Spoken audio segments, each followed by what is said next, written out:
Hey guys, it's Rob, and welcome to the Dodger Down Low. Today we're talking about the Houston Astros scandal. It's time for Dodger Baseball!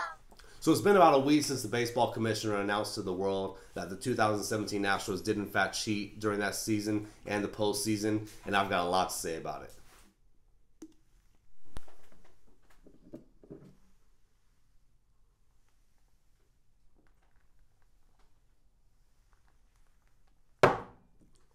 Since the announcement, the reactions to the punishment have been extremely mixed.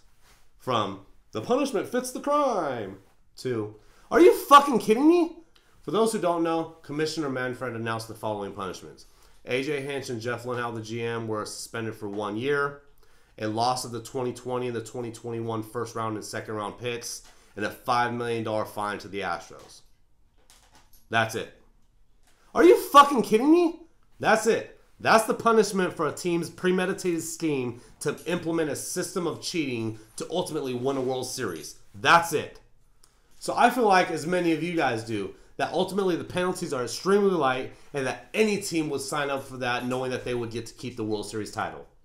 I believe baseball needs to grow a sack and ultimately vacate a World Series title that they had to cheat to achieve.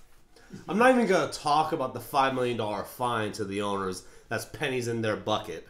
So as far as the 1 year suspension, ultimately, managers and GMs are replaceable. Sure, some are better than others, but ultimately, the show goes on. Had the Astros have chosen to stay with A.J. Hinch and Linnell, what's 1 year of an interim GM and manager for being able to keep a World Series title? From a Dodger perspective, what's 1 year of Bob Guerin and one of the many GMs in our think tank running the show? To me, that's not even punishment. Now, the loss of draft picks. This was supposed to be the meat and potatoes of Manfred's punishment. Let me tell you why it's not. Now sure, losing 2 years of your first and second rounders sucks. You lose out on the more predictable talent, the Kershaws, the Trouts, the Springers. But the Astros will still find a way to be competitive. Not all first rounders pan out. And not only that, there's plenty of top tier talent that's found in the later rounds, those hidden gems. The Cody Bellingers in the 4th round, the Mookie Betts in the 5th round, the Albert fucking Pujols in the 13th round, the Josh Haders in the 14th round. There's plenty of talent after the 1st and 2nd rounds. So yes, not having a 1st or 2nd round draft pick isn't ideal, but it's a far cry from a fitting punishment when you ultimately get to keep a World Series title. The other part of the problem is none of the punishment addresses the international market, where there is yearly top talent coming from all over the world that is ripe for the picking.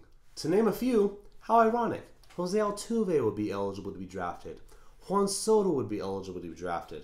Ronald Acuna, Gleyber Torres. So knowing this type of talent's available, losing a couple draft picks is not franchise crippling.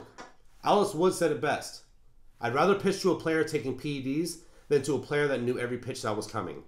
Each pitch during each count has a different intention, and knowing that intention beforehand is a big deal. Stealing signs if you're on second base is not the problem. To get to second base by a walk, by a steal, by a double, if you earn the right to get there, it is okay to steal a sign. But you knew damn well what you were doing was wrong. You knew it when you installed the center field camera fixed on the catcher signs. You knew it every damn home game when you waited for that trash can to bang. Damn it! How is the integrity of the game still intact when ultimately they get to keep what they had to cheat to win? How does this prevent other teams from doing this when knowing that the ultimate punishment is a slap on the wrist? How do we teach our kids that cheaters never win when ultimately the Astros cheated and got to keep what they won? So ultimately, I'd like to see MLB vacate the 2017 World Series title. Don't award it to the Dodgers in this publicity stunt with the 17 and 18 titles, because we'll never know. The Astros robbed us of that. It could have been a heavyweight contention between the Yankees and the Dodgers, but ultimately, the Dodgers never lost the World Series title because the Astros never won the World Series title.